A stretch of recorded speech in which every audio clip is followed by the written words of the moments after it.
Well, welcome everybody to the 50th Earth Day observance with global religious and indigenous leaders. We're very happy that you are here. I'm Joshua Basofin, Director of Climate Action at Parliament of the World's Religions. And I want to thank our co-sponsors who are Earth Day Network and UN Environment's Faith for Earth initiative. I hope you're all doing well. We have a great program today. I'm going to run you through kind of the agenda first, and we're going to be hearing some Earth Day greetings from religious and indigenous leaders around the world. And then we're going to have a conversation with some really exceptional environmental advocates.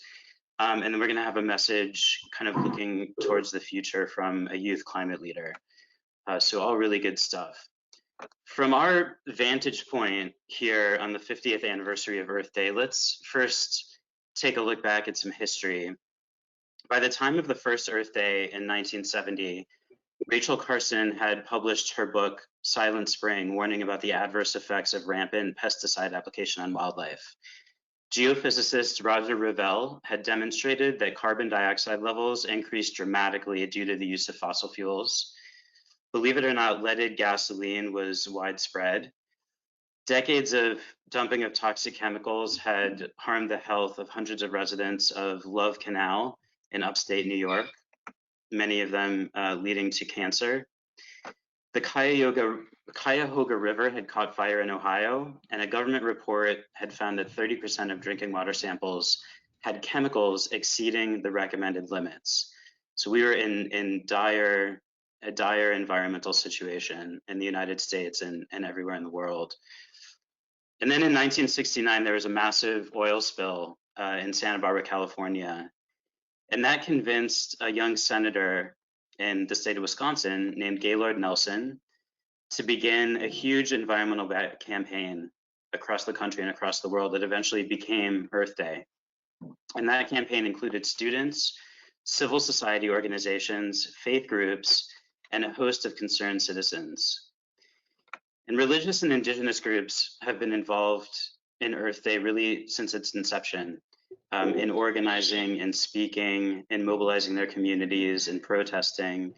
For the past 50 years, we've been seeing a rise in these spiritual communities and these indigenous groups taking on the essence of Earth Day. In fact, in 1970, the year of the first Earth Day, the National Association of Evangelicals released a policy resolution called Ecology. And in that resolution, they pledged to support every legitimate effort to maintain balance in ecology, preservation of our resources, and avoidance of the cluttering of our natural beauty with the waste of society. So I really can't stress this enough. All of our traditions have roots in environmentalism and care for the earth. And I think that Earth Day really is a symbol of that for all of us. We still face enormous environmental challenges 50 years later, with the existential threat of climate change being the most dire. But the spirit of that first Earth Day lives on in religious and indigenous communities. You can find it in Standing Rock, in the youth climate strikes, and the divestment movement, and in tribal councils, villages, mosques, churches, synagogues, gurdwaras, Hindu and Buddhist temples, and other spiritual places all over the world. One of the people working internationally to help religious and indigenous communities mobilize for environmental advocacy is Dr. Iyad Abou-Moughly, who is the director of UN Environment's Faith for Earth initiative. And now I'd like to invite Dr. Iyad to say a few words. Dr. Iyad.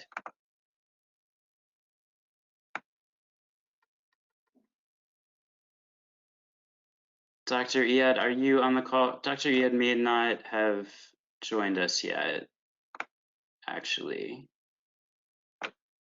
So let's move that to a little bit later. And the first thing that we will do is go to our first video, which is a a compilation of Earth Day greetings from around the world. So a little bit of an introduction for this. The chair of our Board of Trustees here at Parliament of the World's Religions, Audrey Kitagawa, has had a project for the last several months collecting Earth Day messages from religious and indigenous leaders around the world. And these are really incredible. And if you go on our website at parliamentofreligions.org, you can see all of those Earth Day greetings mapped out on a global map. We want to show you just a few clips of some of those to give you a sense of the messages that folks have been sharing with us. So Mimi, could you go ahead and show that video now?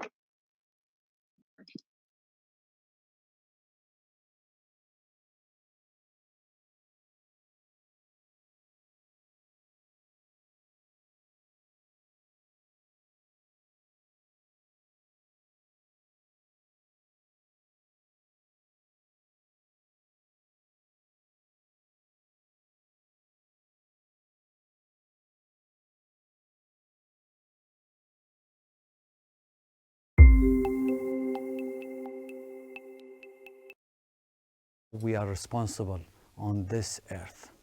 It's not just belong to us. It's not belong to the generation. It's belong to the Creator, God, who put us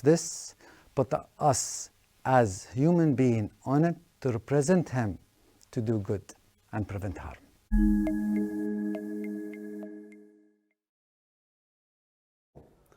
The great Rabbi Judah Lowy of Prague, known as the Maharal, said, "You cannot truly love God if you do not love God's creatures and love God's creation."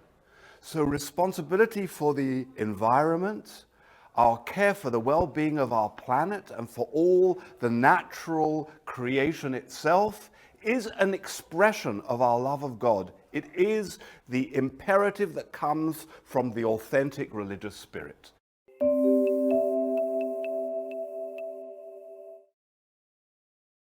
I'm here to offer a blessing to the Aina. E kalamai I au, olu olu e kalamai, mahalo, aloha wau I aoe. I'm sorry, please forgive me. Thank you, I love you. Aloha Aina, love for the land, for all the land of our beautiful earth, our mother. I say to you, aloha and mahalo for everything that you do to protect and serve our sacred mother.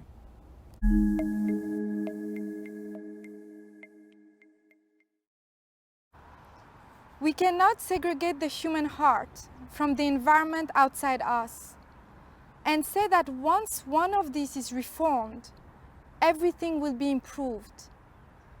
Man is organic with the word. His inner life molds the environment and is itself also deeply affected by it. The one acts upon the other, and everything abiding change in the life of man is the result of these mutual reactions.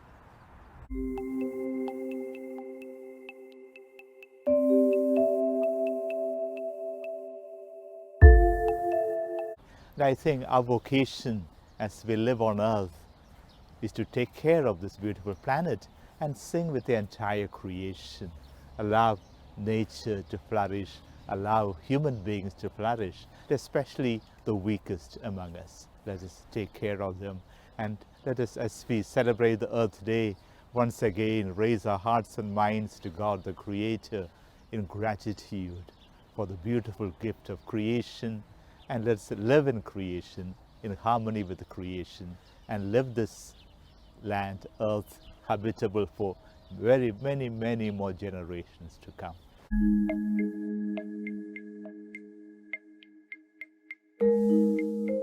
Hello everyone. Today I want to present a very important issue: how to use the wisdom of indigenous women. Indigenous people have lived on our homeland for a long time, and we are the guardian of our land. Indigenous woman knows the skill to protect our Mother Earth. We nurture trees which nurture our environment, which nurture our body and soul. We dance and sing to pray to our ancestors as a way to help our environment and our people. Thank you.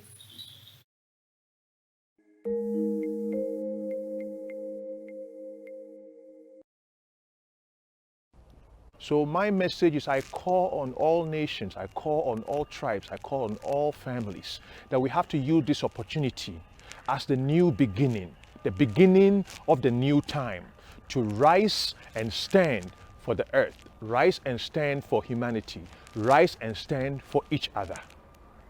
May God help us. Actually, our human needs are few, but the problem right now, the dominant value is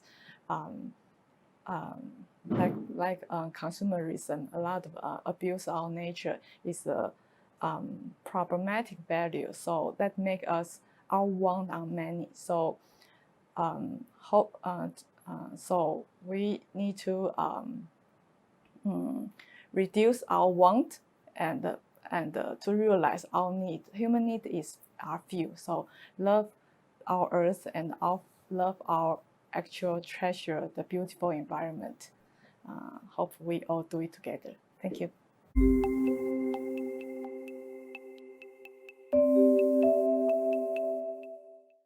It's a pleasure to be here and be part of International Earth Day. It just fits in absolutely with our way, with the Aboriginal law, with our responsibilities and our caring and sharing for each other and the environment and the land, to everything, to the plants, to the animals, to the sky, to the stars, to the sun and the moon, and that oneness, and how we all fit, and we should all be caring for each other, and Mother Nature cares for us in return.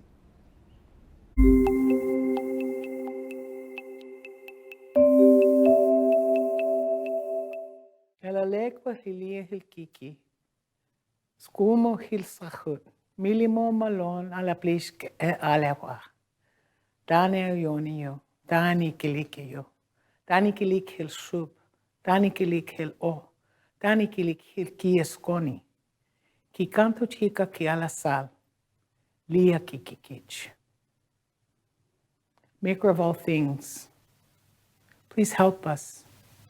Please watch over us. Please watch over the land. Please watch over the waters. Please watch over Mother Earth. We believe and so we pray. All my relations.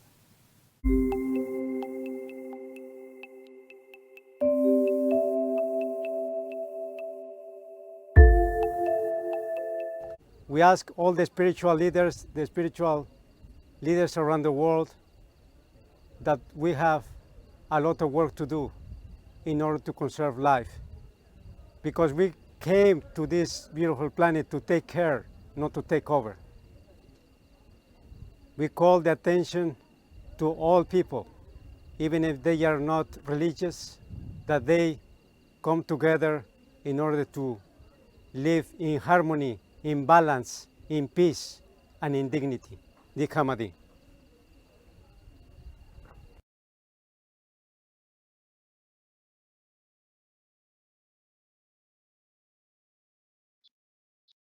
Thank you to a little bit of a hold over there. Thank you to Aji Kitagawa so much for engaging those incredible leaders from around the world to share those messages with us.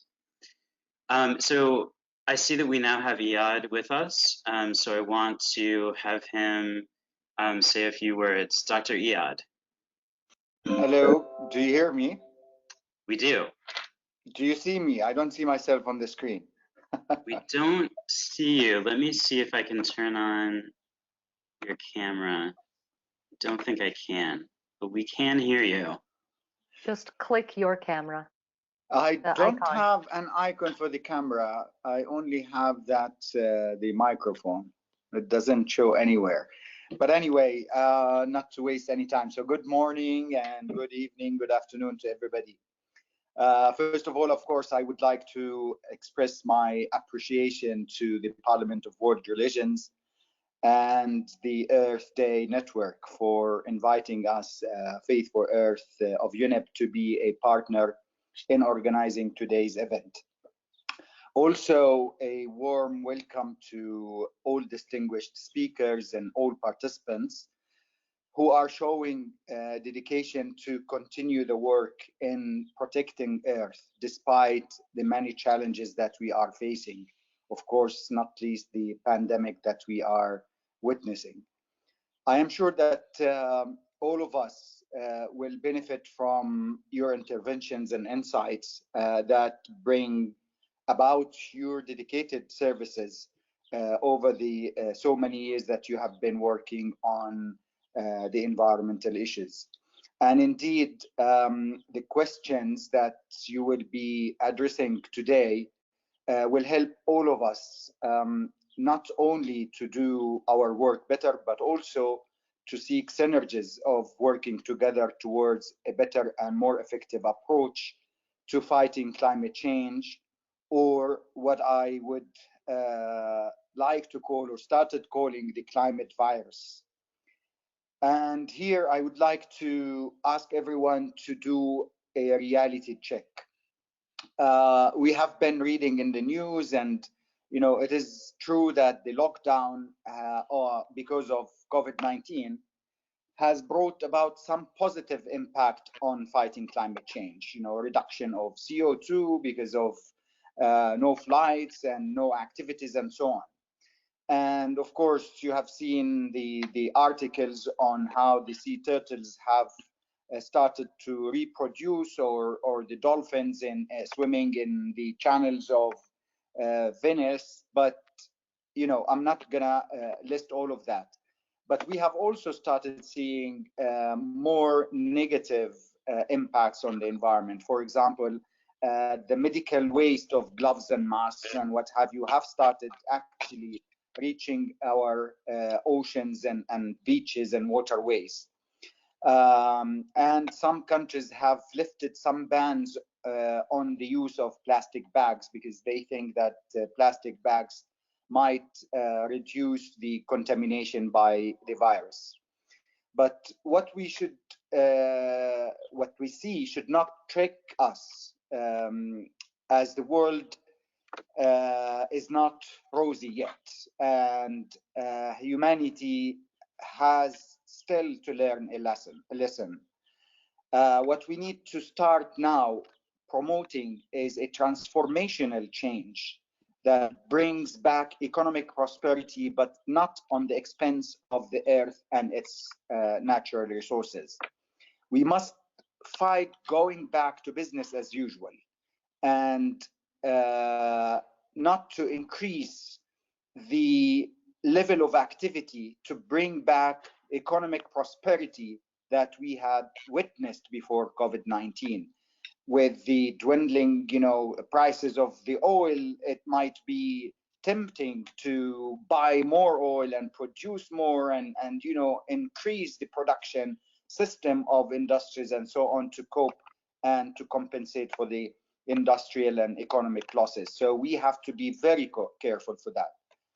So our work, our campaigns and projects must advocate and practice a behavioral and transformative changes, without which the climate change virus will have graver consequences on humanity than COVID-19. So I just wanted to start with this call to be aware and to continue advocating, to continue in the corridors of decision making, that we have to continue, not to continue the business as usual, but adopt transformational changes. So I would like to thank you for joining us today, and I'm looking forward to hearing more of your wisdom and the discussions. Thank you very much.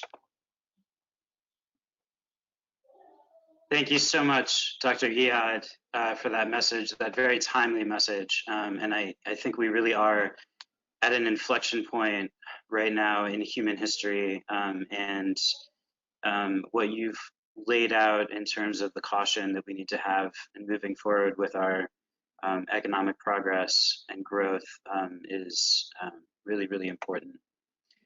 So now what I'd like to do is introduce a conversation that we're going to have for the next several minutes with some really exceptional environmental leaders, and I'm really excited about it. This is going to be kind of a free-flowing conversation. And here's who we have with us today. Gopal Patel is the director of the Bhumi Project, which is an environmental organization working with Hindu communities. We have Lyla June, who's a Diné environmental scientist, doctoral student, educator, economist, community organizer, and musician. We have Mirele Goldsmith, who's the founder of the Jewish Earth Alliance. And we have Lauren Van Ham, who's an interfaith minister and the climate action coordinator at United Religions Initiative. So welcome to you all. I'm really happy to have you here. And the first thing I want to start with is a question for really all of you, and maybe each of you can answer it in turn, which is, you've all been working on environmental issues in one way or another, and specifically on climate issues, which is the greatest existential threat to human life on Earth right now. And you've been working on that issue in a variety of different ways, in food systems, in policy, in organizing, in greening of spiritual places and houses of worship, really a diversity of tactics. And what I want to ask you is, how have your own traditions and rituals from your communities and your backgrounds inspired you to do the work that you do? And maybe we can start with Lauren, because you kind of have a broad perspective as somebody who's an interfaith minister and working in the interfaith space. Happy Earth Week, everyone. It's good to be with you. And I just want to back up for 1 second and say that Hellen Mugo is also with us. In Joshua's introductions, we just forgot that. Do you want to say anything about Hellen first, Joshua? Sorry about that, Hellen. We have, yes, Hellen Mugo, who is the Director for Research and Partnership with the Catholic Youth Network for Environmental Sustainability in Africa. Thank you for correcting that oversight. So good to be with all of you. As Joshua said, I am kind of representing an interfaith perspective. I'm ordained as an interfaith minister, and I currently serve as the climate action coordinator for the United Religions Initiative. I think I would respond to Joshua's first question by holding the word traditions really broadly and speaking personally for myself. In my family of origin, one of the traditions was going to Rocky Mountain National Park every summer. And although I'm a preacher's kid, I was very churched as a child, and Christianity was the faith tradition that I walked. The summer tradition was being in the trees and in the mountains and seeing how interdependent all of this species are. At the United Religions Initiative, there are cooperation circles around the world who come together around particular activities. And you can imagine it's sort of a buffet of appreciation as these cooperation circles come together and learn from one another's traditions in the religious sense, in the indigenous sense, in the family of origin sense. And that truly inspires me and motivates me as I look for more and more ways to tend Earth and respond to the climate crisis.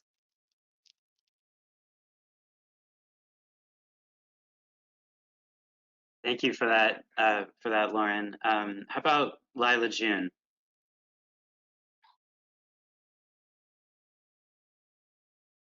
You are still muted.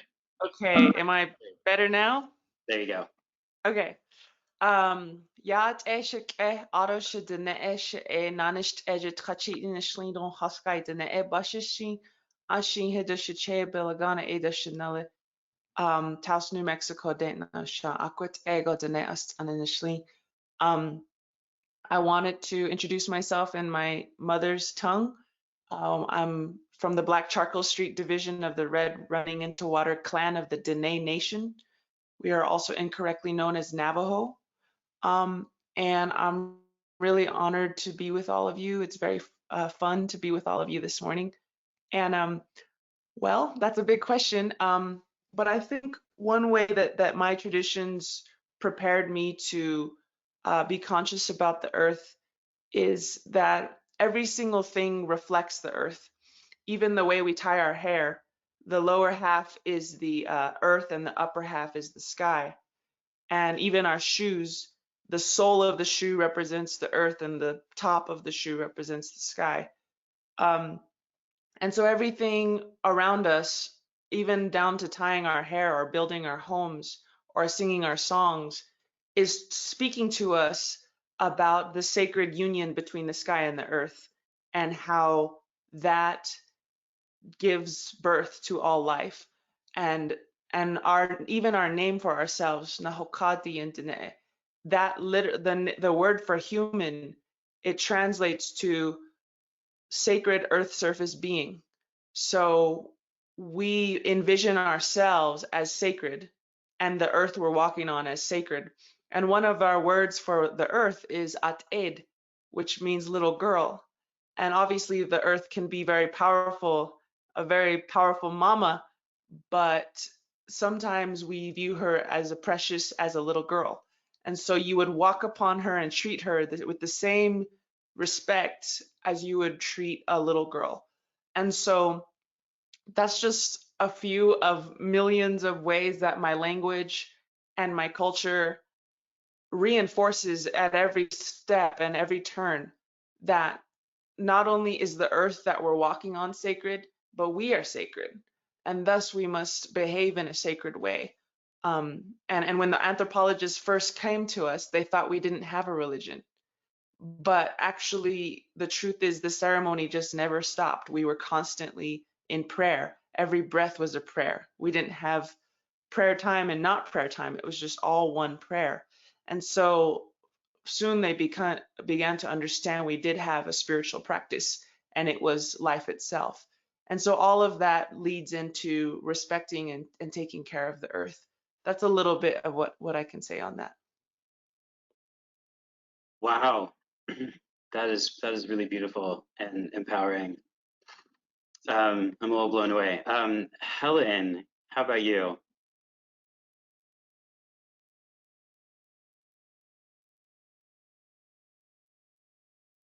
I think you're muted. There you go. Can you hear me now? Okay. Good evening, everyone. Where I am, it's evening. I'm calling in from Nairobi, Kenya. And my experience and my tradition and community and how they have influenced me to work on climate change. Traditionally, my community was a farming community. They kept livestock and grew crops for food. And even with modernization and different ways of living, a majority of Kenya, and I believe generally Africa, are still agricultural. So people rely on growing food crops and commercial crops and livestock keeping for a living. So there was a sense of community because land in most places still belongs to the community. There's ancestral land majority, but there are those who buy small parcels here and there. So my experience growing up was on a farm with helping in the farm, and there were livestock, there was cows for milk and so on, and chicken for eggs and so on. And we had regular seasons throughout the year. We knew when it was time to plant and you would help. There was a season for harvesting. So you knew when the rains would come, you knew when it would be a bit dry, so it was time for weeding. Later towards the end of the year, then it would get dry and it was time for harvesting.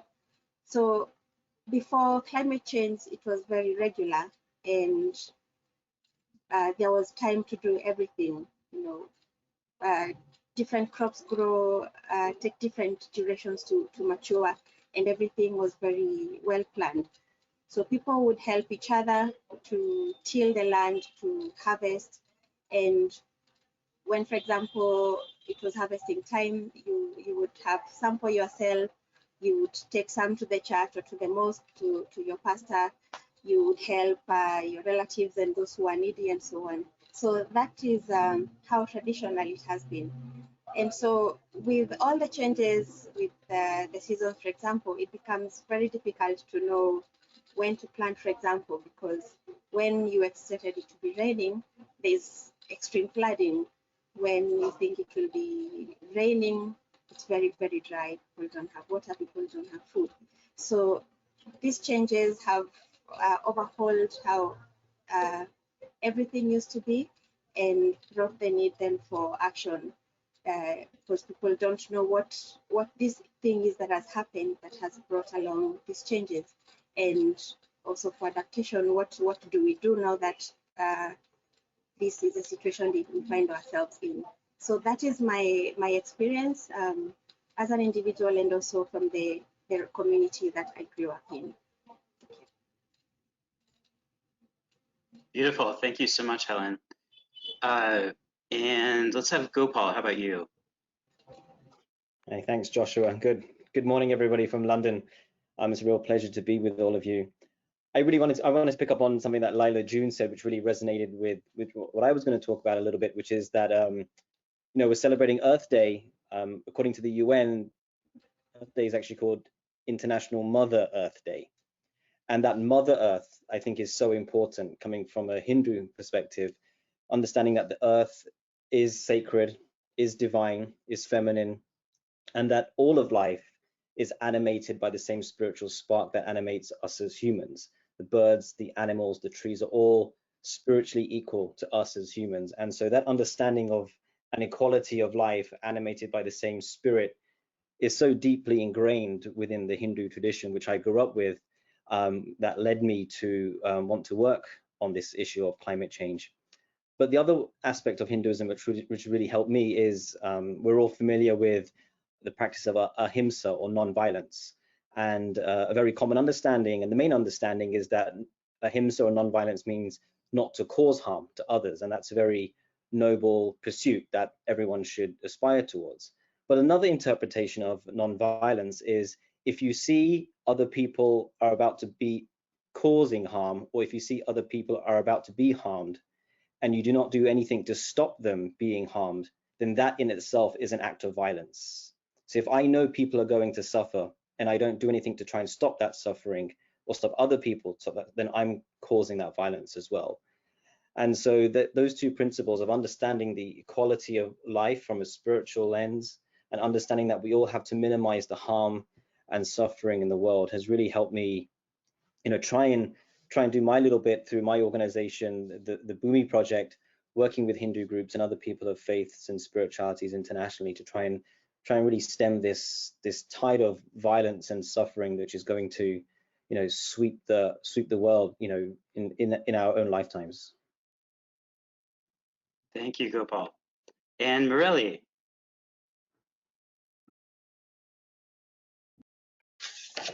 Hello from Washington, D.C. It's also a pleasure for me to be with all of you. I feel that I was really brought up through celebrating the Jewish holidays, the Jewish calendar, praying our Jewish liturgy, to be sensitive to nature.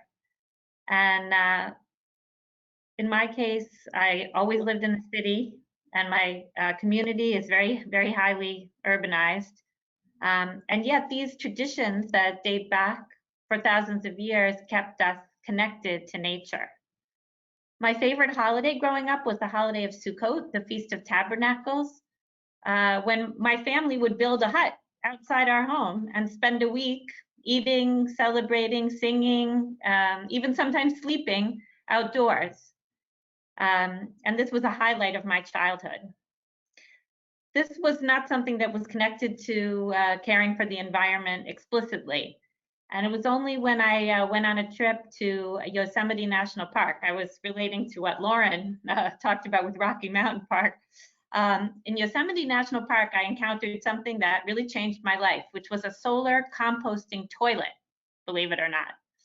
And that's a very long story, but it sort of alerted me to the fact that people out there were working to try to protect the natural environment and coming up with new technologies to do that. And also that it was our responsibility to appreciate that and to make use of that.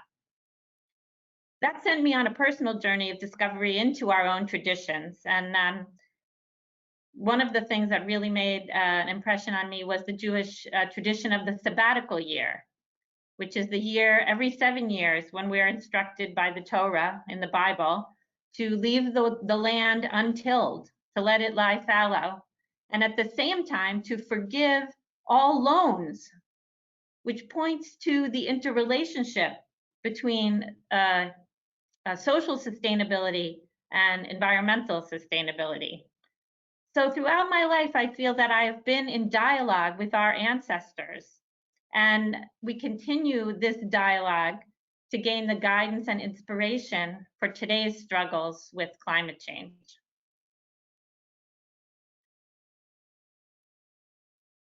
Thank you so much, Mirele. And I want to say that we have one more person joining this conversation, and that is Hindou Oumarou Ibrahim, who is not on camera yet, but hopefully we'll be able to hear from her.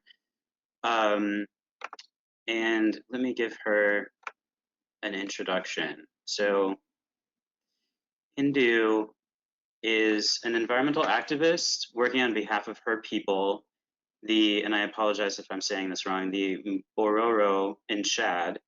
She's also the coordinator of the Association of Pure Women and Autonomous People of Chad.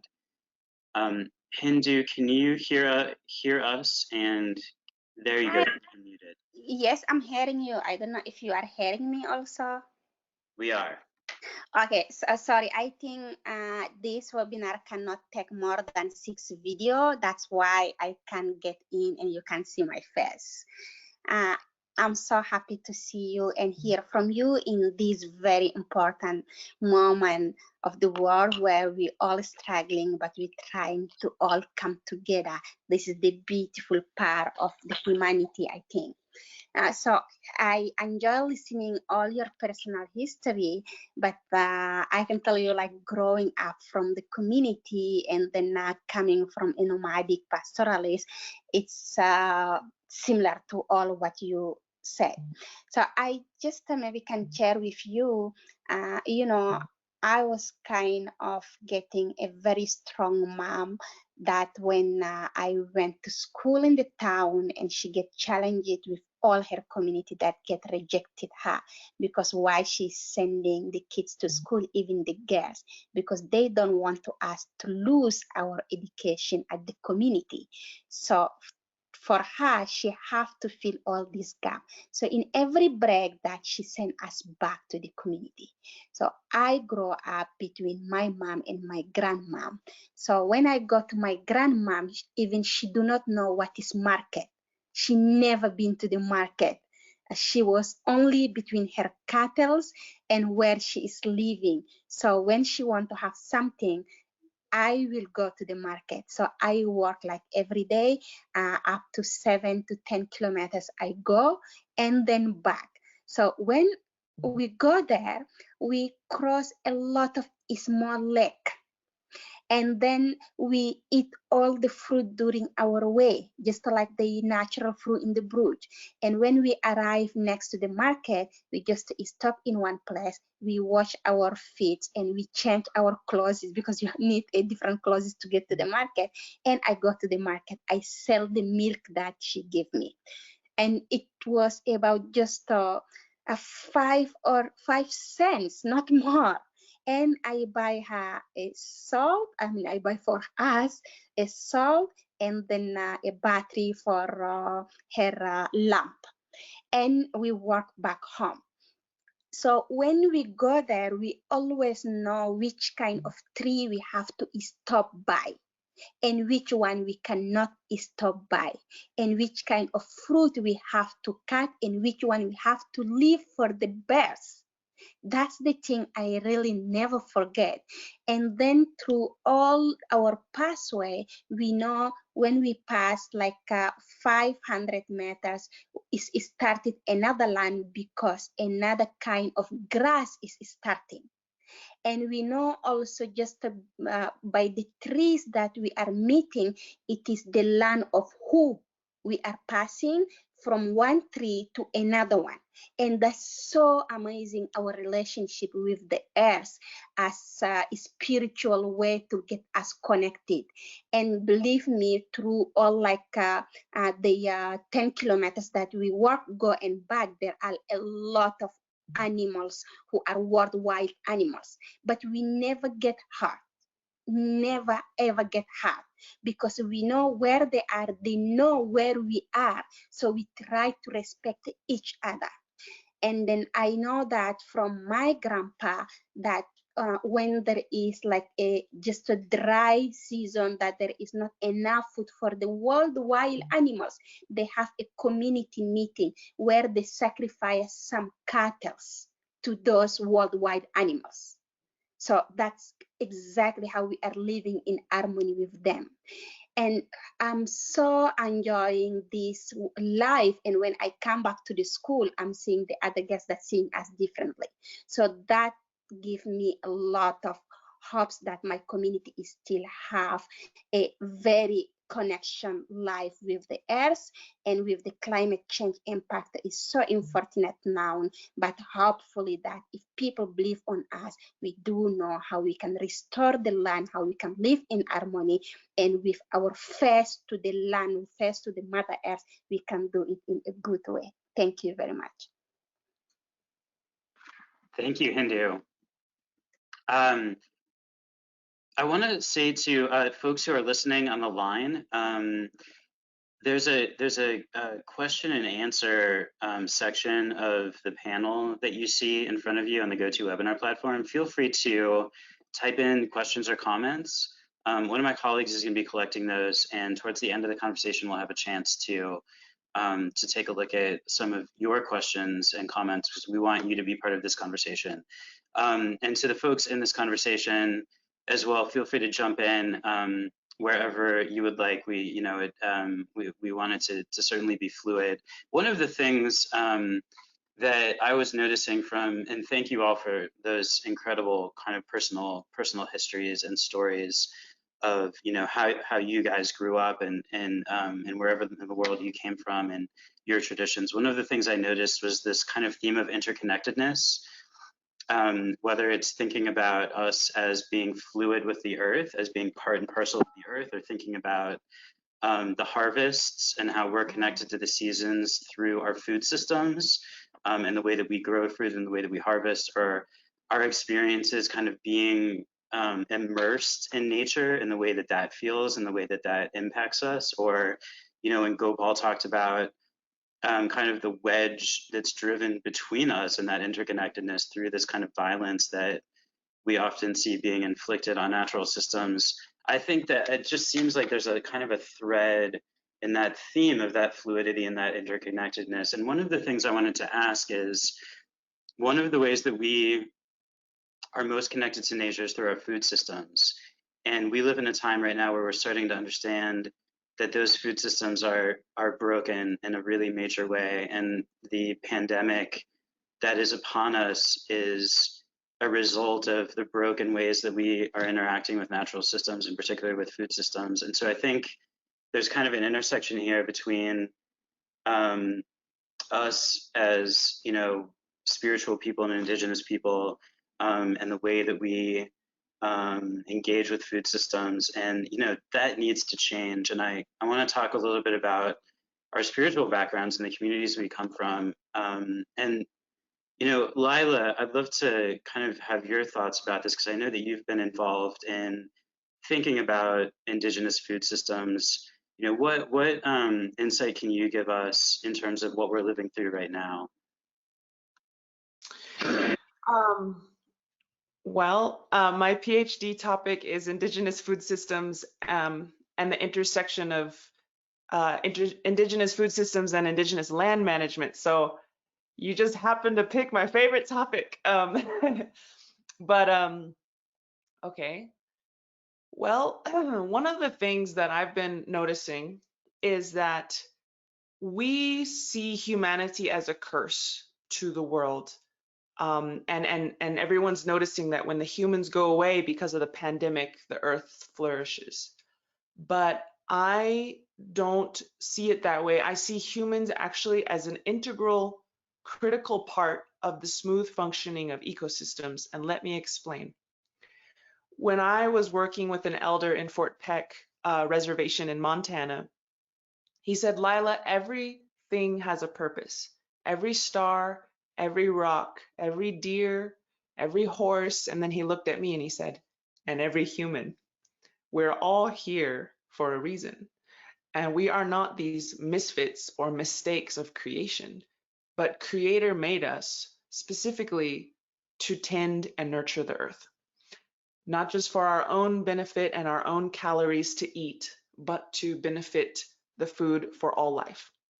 And food is an interesting word in and of itself. I could go on about that, but it kind of objectifies the living process of life and death.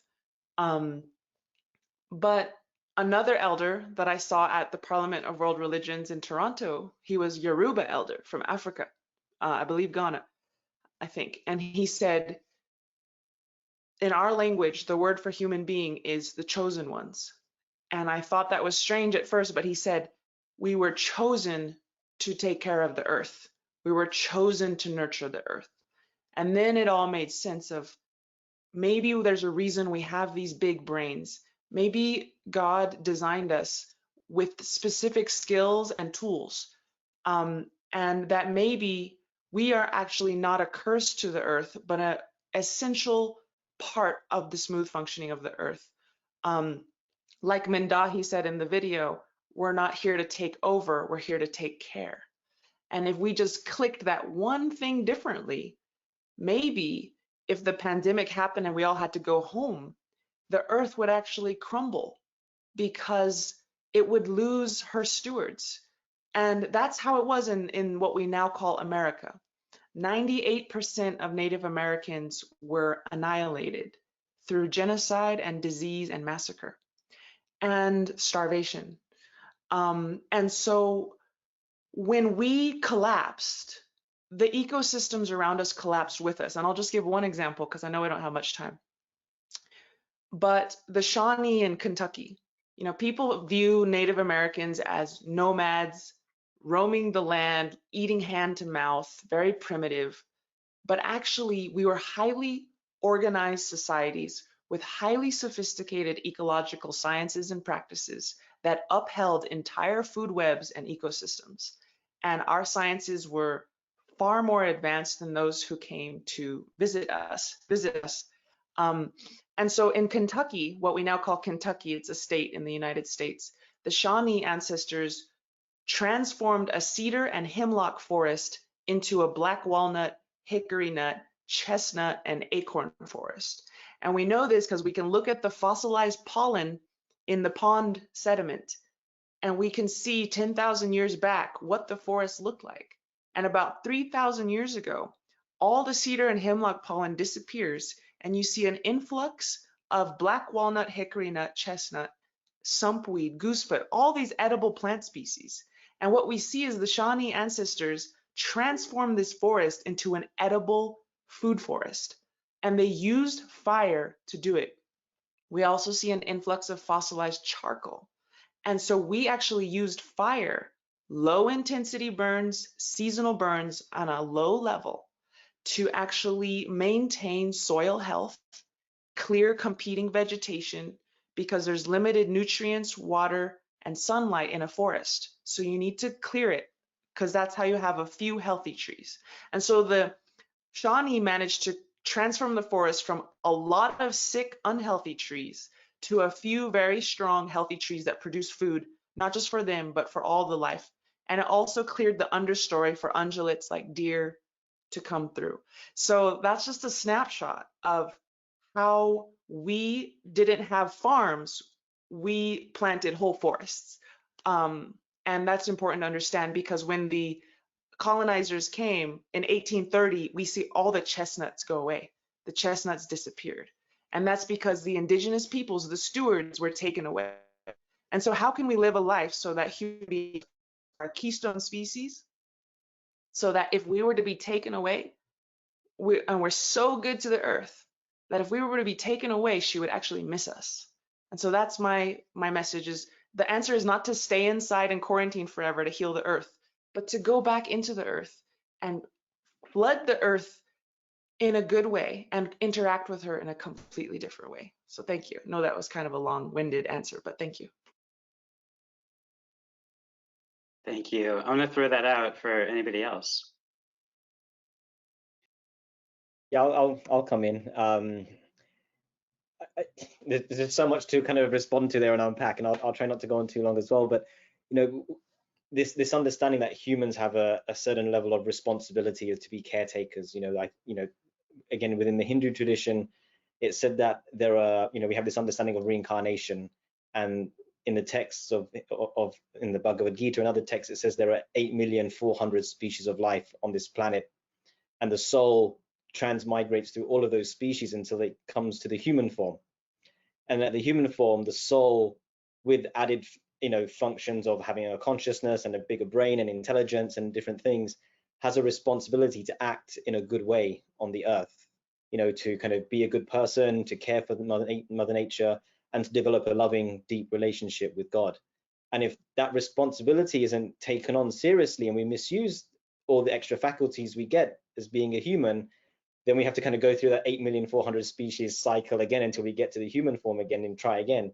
And so this understanding that humans are special and important, but not in an egotistical way, but in a way to serve and to help others, right? And I think we've lost that way, not over a long period of time, only in the last couple of 100 years that we've lost that way and have disconnected ourselves from the natural world. And one of my teachers, talking about food systems specifically, one of my teachers, A.C. Bhaktivedanta Swami, in the 60s, he was walking in downtown Los Angeles, and he was with some of his followers, and he pointed to all the skyscrapers in LA. And if you've been to LA or seen it, you know, it's not as many as New York, but it's got some skyscrapers in LA. And he said to his followers, one day all of this will be finished. And he asked them if they knew why. You know, and they were like scratching their heads. And finally, one of them said, because they don't know how to grow their own food. And he said, yes. You know, so we've built this modern civilization, and we live in these cities, and we know urbanization is going to increase over the next 30 years, but we're increasingly living in these cities, and we don't know how to grow our own food. And I'll put my hands up. I have friends who are farmers in upstate New York, and they always make fun of me because I don't know how to grow my own food, and I don't like to get up there and get my hands dirty. But I think that's part of the reconnection that we need to all be cultivating, you know, to address the climate crisis. Is, do we know how to grow our own food? Do we know how to cultivate even things if you're living in New York or Chicago or Kenya or Nairobi and other cities as well? That understanding that we need to be able to cultivate our own food, that's part of the radical kind of action that we need to have to address the climate crisis.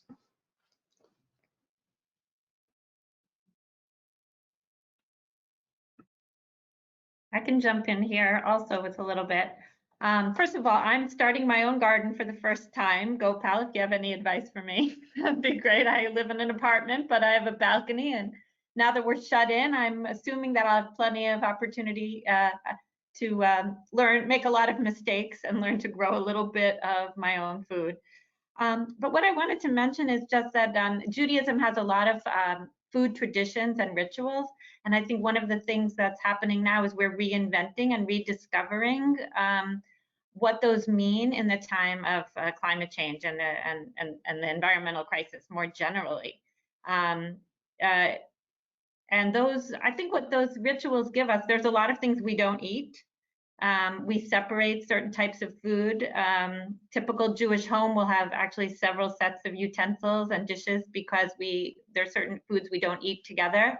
Our food, meat has to be slaughtered in a particular way. So it's really it's a full-time job almost to follow all of our Jewish food rituals. And that system is called the System of Kashrut, or you might have heard the word kosher. And I think what's happening now is that we're rediscovering how important it is to really know what we're eating. For every food that we eat, there's a special blessing that we say to show our appreciation for where that food comes from. We're reinventing those systems and adding more rules on to say that not only does food have to be ritually pure according to the ancient traditions, but that it should come, we should only be eating if it's produced in a sustainable way, if the workers who produced it are being treated in the right way. And our most ancient tradition is that we should be vegetarians or vegans.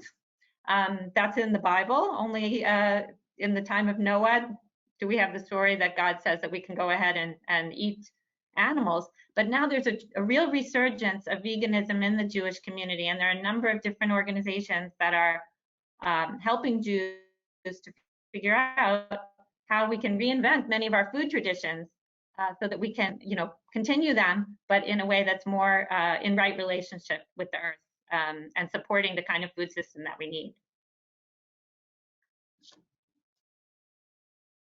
I'd like to go next. And I want to look at two perspectives, one more indigenous one based on my community, and one more based on modern religion. Then from the indigenous past, I come from a community of people called the Kikuyu, and everything in nature had its place. The human being and all of the rest of creation, all the animals, the wild animals, the ones people domesticated, all the crops, and people could eat from, there were rules and norms, there's sacred plants and animals and things that you don't eat. There is what you can eat, and greed was not accepted. You took what was enough. You didn't, for example, if you needed firewood, then you only picked what you needed for firewood. You didn't go cutting trees. You ate from nature, but only what you needed, and you shared with everybody else. And man had his place, and every animal had their place. And I think that the ecosystem, if I may call it that, worked, and there was communication in nature.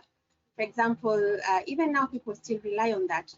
You see certain types of ants, and the rains are coming. You see certain birds, and they signify something is happening. So we have lost a lot of this, but nature had a way of coexisting and communicating with each other. You could cross through. I think it was Hindou who mentioned this. People didn't have weapons and rifles and so on. They used to live not far from wild animals, lions and so on. But everyone had their own place and knew how to coexist, and there was harmony in nature.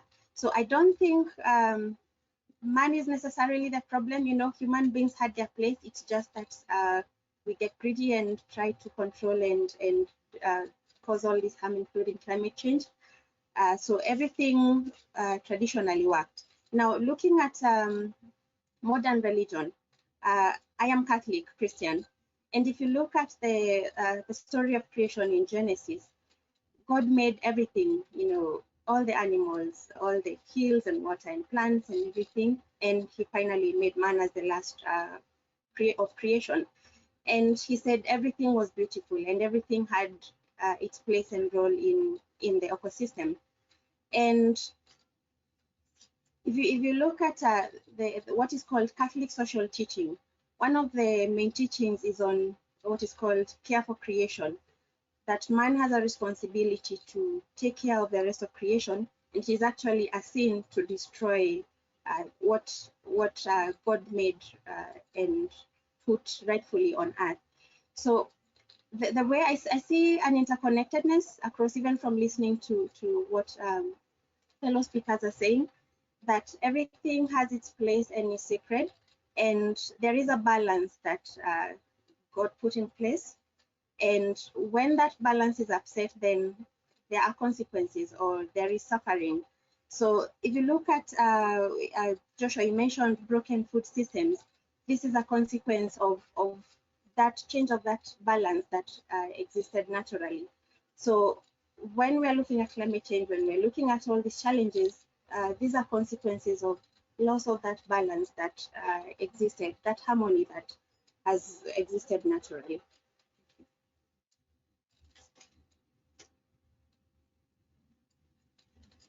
Thank you, Helen.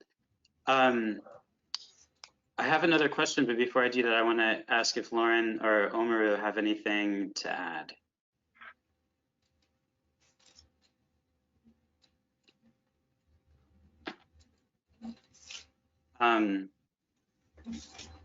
Okay, so here I'm going to ask a question that we received from one of our audience members, which is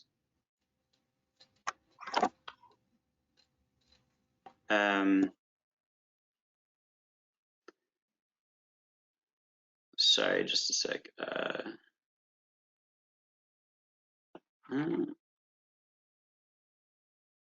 So how well are we as spiritual and indigenous communities bringing these ideas into the mainstream of society? You know, how, because I think, you know, some of the things we've been talking about are really incredible ideas and philosophies which serve us very well in the work that we do. How are we disseminating them? And I think we can think about it not just to secular society, but to the mainstream of our own traditions, like the mainstream of Catholicism, the mainstream of Hinduism, of Judaism, the mainstream in the Diné people. You know, how are we getting our ideas about interacting with the world into our communities and then out into the broader world? Hi, may I take this? Yes, please. Sure. So, as indigenous peoples, I think like everywhere where they are, we have like the same life. You can get indigenous peoples in Amazon who are in the forest, or you can take our indigenous peoples in Himalaya, or like my brothers in Chad. All of us have the same belief. One of our belief, it's our environment, depending from it and respecting it. So you can respect your mountain, or you can respect your tree, or you can respect your lake, whatever. So how we can share that with a broader society, or I can say civil society, to understand our connection with this nature. I think they can do understand only if they believe we all interconnected on three things. And I used to say those things. We are all interconnecting and depending from the air. We all wanted to breathe in air. If you do not breathe, you are done. Even if you go to the hospital, the first thing they put you are in coma is the oxygen. So we all do have the same oxygen. There is no oxygen for Amazon, or for Chad, or for black, or for white, or for whatever. The second thing is the water. Water is connecting all of us, human, animals, insects, trees. We all depend on it. The third one is the food. So the insect, animal, trees, human, we all depend on the food. So if all of us believe that we depend on those three things, and those three things are linking us in the channels together, so how we can put our effort to protect it. So all indigenous peoples have this thinking. Why some of us call it the earth a mother earth? Why some of us calling the sun a old sisters? Why we are calling the moon a grandmother? So we do have in our own names the different stars, or whatever cosmovisions that link it together. So if the people who are not indigenous and most who are living maybe in the town who depending from the supermarket to buy the food. So they need to realize this connection. Where is coming them food?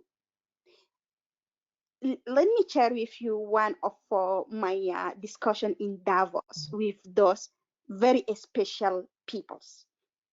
So they said, well, we get a great idea to fight climate change, put the carbon in the atmosphere, and climate change done. How? They say, okay, 3 billion trees, we have to plant them. And we have for some of them who are very clever who say, oh yes, and we get very smart idea. We can plant those trees in very fast way with what? With drones. And then all of them, oh, that's very smart. We can plant 3 billion trees with the drones and then climate change end. I got so mad, I was checking because, you know, they are very like big people's ministers, business. And I'm like, who I am there? And at the end of the day, I'm like, no, I'm there to talk for those trees. I'm there to talk for this land. And then I just like stand up. I'm like, no, you guys, you have all to shut up and listen to me.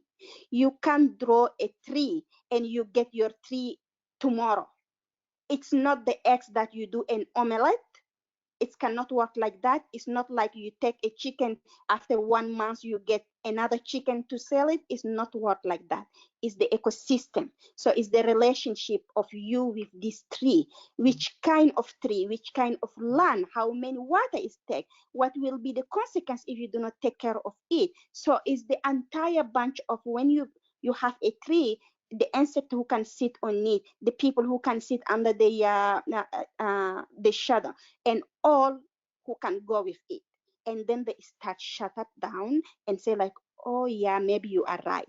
So if people understand where the food coming from, so where is like the tomatoes? Is it a tree that giving tomatoes? No, maybe tomatoes is easy. Which kind of plant that giving the rice? How water that it's need? How the people are working to do it?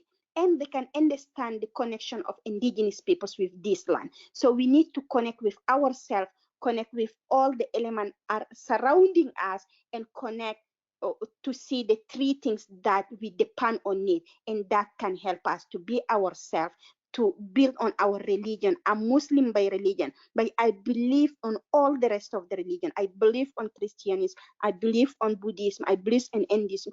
I respect all of them. Why? Because we have the same earth, because we believe on those 3 things that connecting us. Sorry to be long.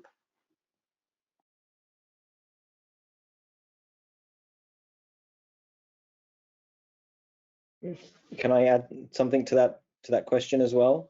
I think it's a really important and good question, because oftentimes I think a lot of people see that people of faith or spirituality talk a lot, but sometimes don't do a lot, or sometimes what they're talking about doesn't have any practical application. And so I think for those of us who practice or say we belong to a spiritual tradition or community, to actually to offer something positive to the world, you know, they say the proof is in the pudding. So we have to be able to create the world that we talk about. And so 2 ways that we're doing that. The first is that we're working with a program called Faith Invest, which is looking to see how different religious communities across the world can talk about finance from their own spiritual and religious perspective. And so we're developing a Hindu finance movement internationally, and we've taken Hindu investment practices and Hindu investment principles from the Bhagavad Gita, which is one of the oldest Hindu texts, and we've distilled 5 principles from the Bhagavad Gita, which are mainly in relation to how an individual should love and serve God. And we've taken that and said, okay, now how does this relate to finance? And so we've talked about how everything is interconnected, how we shouldn't be investing in things that are harmful, we should be investing in things that uplift everyone. And so that's one way that we're taking principles that people wouldn't necessarily connect with finance and saying, you know, this is a real tangible way that the principles from the Gita, which are about thousands of years old, can actually be applied in the modern world. Another way we're doing it is at a very grassroots level. A lot of Hindu rituals and festivals contain a lot of milk products. We don't use meat in our offerings, but we use a lot of milk, yogurt and ghee. Some of you may be familiar with, and other milk products. And, you know, we were working with some vegan Hindu activists to try and reimagine those rituals and festivals to not use milk. And so we worked with one of the most famous Hindu temples in California called the Livermore Temple up in the Bay Area. And we did a whole ritual using, it was a vegan Hindu ritual where we used coconut milk in the place of regular cow's milk. And it was really fantastic, and the priests and the people didn't see the difference. And so I think that's another way of kind of, you know, these, you know, because our rituals are from a certain time and place. And from the Hindu sense, it's like they have to be reimagined for every generation.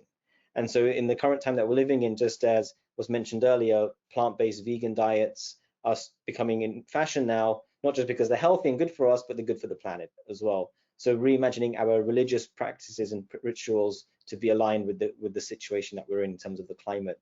So that's another way that we're doing that on a grassroots level. But yeah, such an important question. I'm glad that came up. I love this, and I just want to jump in to say some of what I'm hearing today is around what I would call it's a theme of intimacy, that there's this real invitation for all of us, whether we're aligned with a particular faith tradition or, you know, many people are ascribing to what in the United States we're calling SBNR, spiritual but not religious. I think within all of us, we're hearing today this hunger to be intimate with the tree, to be intimate with, you know, the ritual in Hinduism of devotion to the deities. This idea of, even in Buddhism, the Buddha sitting under the Bodhi tree. He's not the Buddha yet, but Gautama sitting under the Bodhi tree. Things are getting pretty rough. Mara's looking him in the face and says, you know, by whose right do you have to be here? And the Buddha becomes intimate with earth, touches earth and says, by earth's right, I am here. So there's in everything that I'm hearing my fellow friends and panelists saying today, I think that there's such an invitation for us to become intimate. And the irony of this moment is not lost on any of us, right? We are isolating. And so there's this opportunity for us to imagine, how do I become intimate with my finances, as Gopal was just saying? How do I become intimate with my food sources? How do I reimagine this so that I can be really healthy in intimate ways?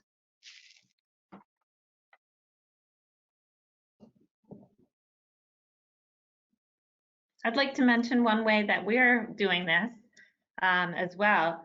My organization is Jewish Earth Alliance, and we're part of a growing grassroots movement in the Jewish community here in the United States to be more involved, take our message, our religious message, into politics and advocacy. And about a year ago, we launched our project, which is to encourage Jews to connect with their members of Congress, to write letters on a regular basis, which then we have volunteers in Washington, D.C. who actually go to Capitol Hill and meet with members of Congress and their staffs to advocate for the policies that we really need to address climate change. And when we first started doing that, I thought, how are we going to bring that religious message into our meetings? What's different about our coming to Capitol Hill from what any other, you know, environmental advocate, let's say, would do? And we decided that we would start each meeting with a prayer. And of course, we ask the people that we're meeting with, you know, is it okay if we pray? You know, so far, no one's ever said, no, please don't say a prayer.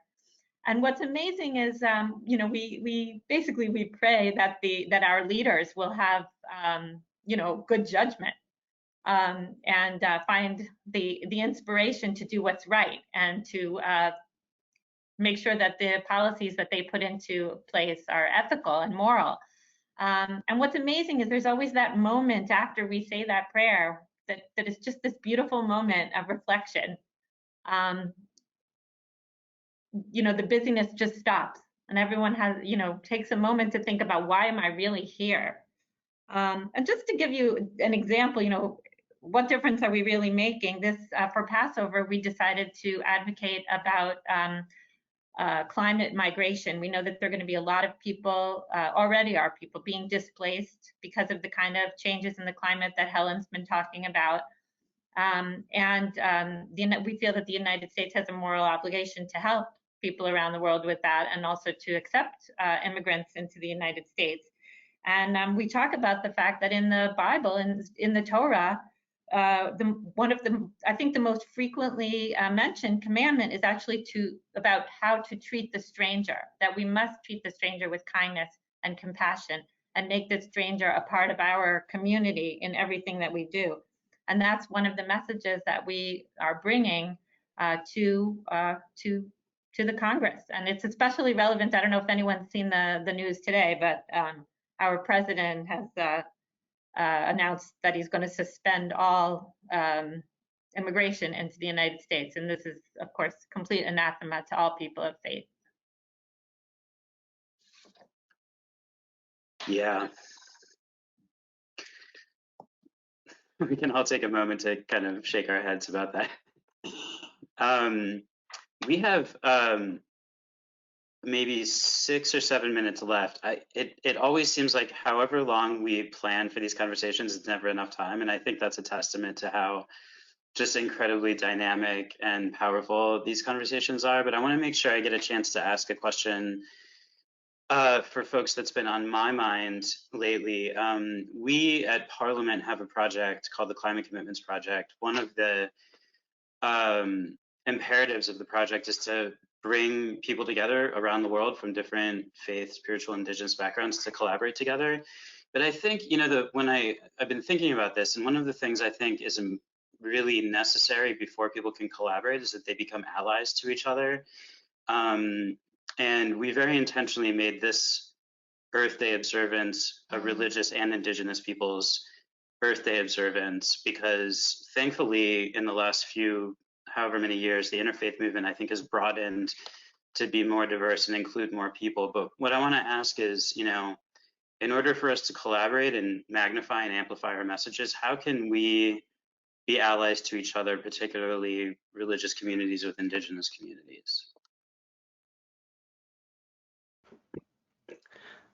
I think that the dichotomy of spiritual, because I keep hearing you say spiritual communities and indigenous communities, and I don't think that's some might disagree with me, but I don't think that's a necessary dichotomy or distinguishment, because we're all, and similarly, not all spiritual communities are unindigenous. We're all indigenous to some land, and so that might be a place to start, to dissolve that dichotomy. But also, I think, I mean, we have to address institutional racism, you know. That's never always fun for everyone, but so rewarding. We have to address colonization. For indigenous peoples, we're still under the thumb of colonial powers. I view America as an illegal military occupation of indigenous lands. And if you really break it down, that's what it is. Does that mean we should dissolve and dismantle America completely?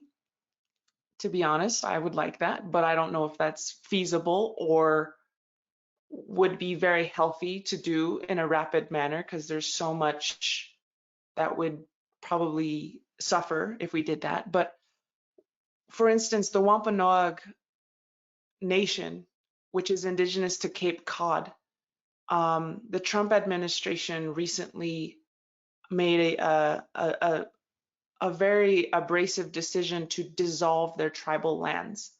This is the same tribe that welcomed the Pilgrims 400 years ago, almost to the day. Next month will be the 400th anniversary. And so we're in the year 2020 and Native people are still losing their land. They have 321 acres left. That's all they have. And that's all they want. So I know that's a heavy answer to your question, but I think it can also be a very light and liberating answer, because it's so exciting to link arms with Indigenous peoples. It's so exciting to acknowledge the structures of racism and colonization and imperialism that we live in, benefit from, maybe not intentionally, but here we are. And not in a guilt-driven way, but in an exciting way where we get to be participant in the restoration of equity, in the restoration of justice, and in the restoration of joy and right relations. And so I know I'm preaching to the choir here, and we're all excited about that. But I think maybe being a little more intentional about that, which is hard, because on one hand, you're trying to meet with congressmen and congresswomen, which is important. And on the other hand, you're trying to point out the illegitimacy of that whole system. And so there is a delicate balance of how do we be truthful about the state of Indigenous peoples in Africa, Indigenous peoples in Australia, Indigenous peoples in Thailand. You know, they have the same name as us. The same name for human is in their language for us, for the Gazignon people, the Karen people. And so undoing colonization, I guess I could have just said that. You know, that if I could put that answer into 2 words, I would just say undoing colonization and doing our part in our personal lives and on a structural level to do that.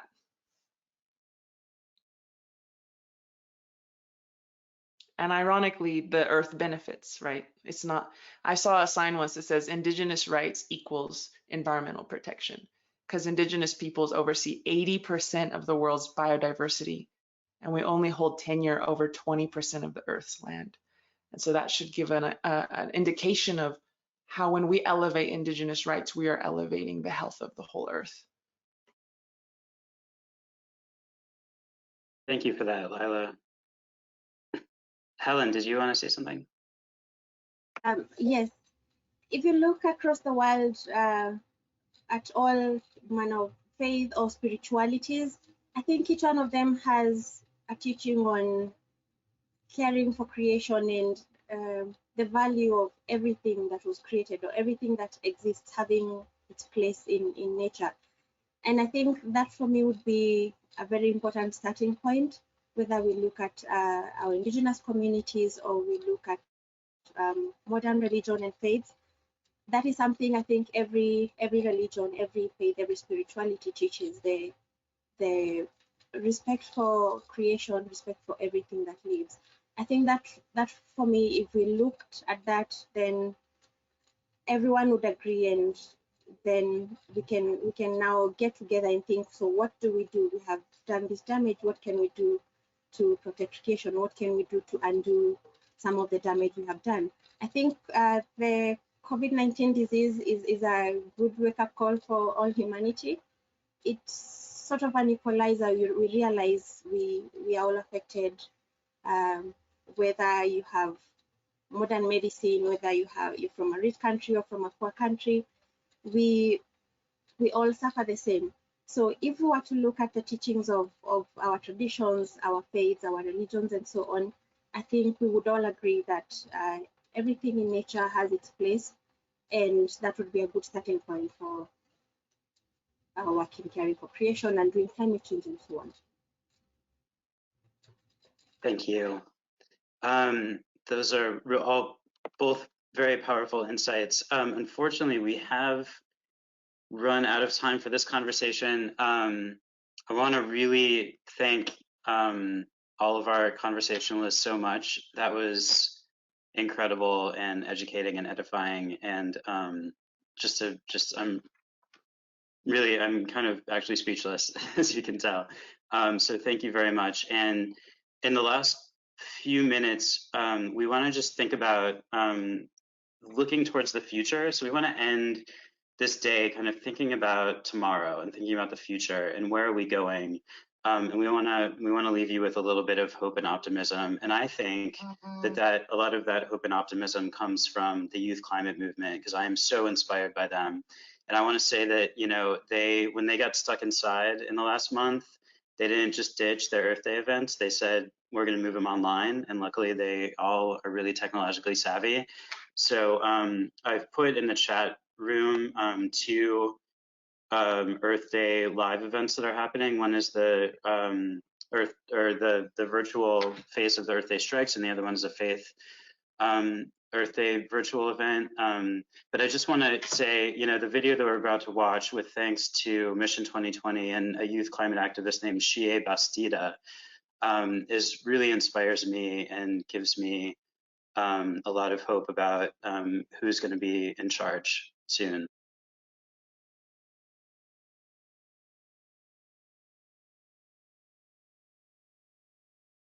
With that, I want to thank all of our conversationalists and everyone who joined us today. I want to wish you a happy Earth Day. Please check out the other Earth Day events happening, and there will be a recording of this webinar that will be circulated in case anyone you know missed it. So thank you so much, everybody, and take care.